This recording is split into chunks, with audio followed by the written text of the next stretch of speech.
பார்த்தீங்கன்னா இன்னைக்கு வந்து பாட்டி தாத்தா 2 பேருமே இறந்துட்டாங்க. இவங்க பார்த்தீங்கன்னா நல்ல ஒரு உதாரணத்தை சொல்லி கொடுத்துட்டு போயிருக்கிறாங்க எல்லாருக்கும். என்ன விஷயம்னா, இவங்க மரணத்துலையும் இப்போ வந்து ஒன்று சேர்ந்துருக்குறாங்க. இவங்க திருமணமாகி பல வருஷங்கள் சேர்ந்து வாழ்ந்து எல்லா அப்ஸ் அண்ட் டவுன்ஸ்லையும் இவங்க 2 பேரும் ஒற்றுமையாக இருந்து மரணத்துலையும் இவங்க 2 பேரும் ஒற்றுமையாக இருக்கிறாங்க அப்படிங்கிறத அவங்க ப்ரூவ் பண்ணிட்டு போயிருக்காங்க.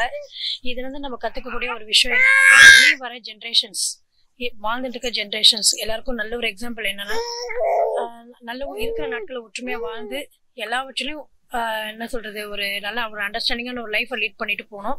அதுக்கு பெஸ்ட் எக்ஸாம்பிள் வந்து இந்த பாட்டி தாத்தா நான் சொல்லுவேன். இன்னைக்கு பாட்டி வசந்தா மற்றும் சுப்பிரமணிய அவர்களுடைய மரண செய்தி வந்து ஒரு துக்க செய்தியாக இருந்தாலும், இன்னைக்கு வந்து இவங்க ஒரு விஷயத்தை நிரூபிச்சிருக்காங்க. என்னன்னா, திருமணத்துல ஒன்று சேர்ந்த நாங்கள் மரணத்திலையும் ஒன்றா இருப்போம்னு சொல்லிட்டு அவங்களுடைய மரணத்திலையும் உண்மையான காதலை வெளிப்படுத்திட்டு போயிருக்காங்க. இன்னைக்கு இருக்க இளைஞர்களுக்கு வந்து இது ஒரு முன் உதாரணமாக இருக்கணும்னு சொல்லி தெரிஞ்சுக்கிறேன். என்னன்னு கேட்டிங்கன்னா, இவங்க இந்த மாதிரி ஒரு மரணம் வந்து நம்ம ரேர் பார்க்க முடியாது. கணவன் வந்து உடம்பு சரியில்லாமல் இருக்கிறாரு, மனைவி உடம்பு சரியில்லாமல் இருக்காங்க. மனைவி ஹாஸ்பிட்டலுக்கு கொண்டு போனதுமே அவர் எங்கே இருக்காங்க கேட்குறாங்க.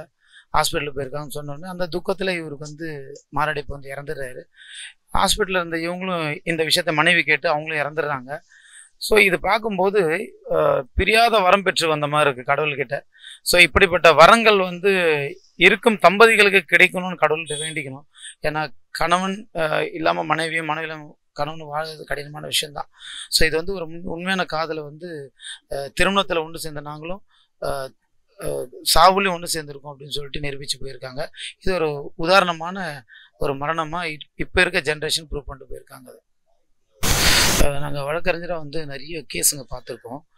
கோர்ட்டில் பார்த்தீங்கன்னா காரணமே இல்லாமல் விவாகரத்துக்கு வந்திருக்க தம்பதியர்லாம் நிறைய பேர் இருக்காங்க.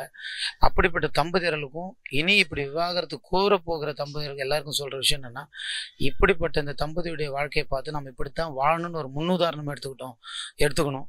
திருமணத்தில் ஒன்று சேரவங்க கல்லறைக்கு போகிற வரைக்கும் பிரியக்கூடாதுன்றதுக்கு இது ஒரு உதாரணமாக இருக்கணும்.